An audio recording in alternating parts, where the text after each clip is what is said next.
நம் திருப்பூரின் அனைத்து செய்திகளையும் உடனுக்குடன் தெரிந்து கொள்ள சப்ஸ்கிரைப் செய்யவும். தமிழ்நாடு தவ்ஹீத் ஜமாத் திருப்பூர் மாவட்டம் கோம்பை தோட்டம் கிளை சார்பாக 78வது சுதந்திர தினத்தை முன்னிட்டு மாபெரும் இரத்ததான முகாம் நடைபெற்றது.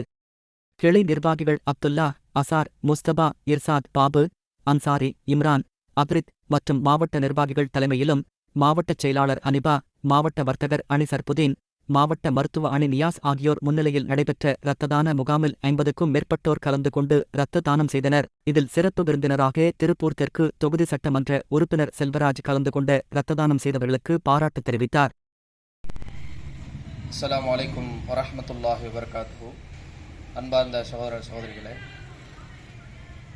78வது சுதந்திர தினத்தை முன்னிட்டு டிஎன்டிஜே திருப்பூர் மாவட்டம் மங்கலம் கிளை மற்றும் திருப்பூர் அரசு மருத்துவமனை இணைந்து நடத்திய மாபெரும் இரத்ததான முகாமில் கிட்டத்தட்ட 50க்கும் மேற்பட்ட இரத்ததான கொடையாளர்கள் வந்து கலந்து கொண்டார்கள். தங்களுடைய இரத்தத்தை தானமாக வழங்கினார்கள்.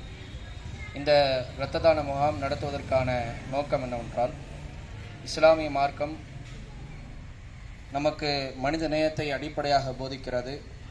திருமறை குரானில் இறைவன் சொல்கிறான், மன் அஹ்யாஹா ஃபக அன்னமா அஹ்யன் நாஸ ஜமீஆ. ஒரு உயிரை யார் வாழ வைக்கிறார்களோ அவர் ஒட்டுமொத்த உலகத்தில் இருக்கிற மனிதர்களை வாழ வைத்தவர் போலாவார் என்று இறைவன் சொல்கிறான். அந்த அடிப்படையில் உயிரை காக்கக்கூடிய உன்னத பணியை செய்வதற்காகத்தான் இந்த முகாம் நம்முடைய கிளை சார்பாக ஏற்பாடு செய்யப்பட்டிருக்கிறது. இதை உங்களுக்கு தகவலாக சொல்லிக் கொள்கிறோம். அஸ்ஸலாமு அலைக்கும் வரஹ்மத்துல்லாஹி வபரகாத்துஹு. நம் திருப்பூரின் அனைத்து செய்திகளையும் உடனுக்குடன் தெரிந்து கொள்ள சப்ஸ்கிரைப் செய்யவும்.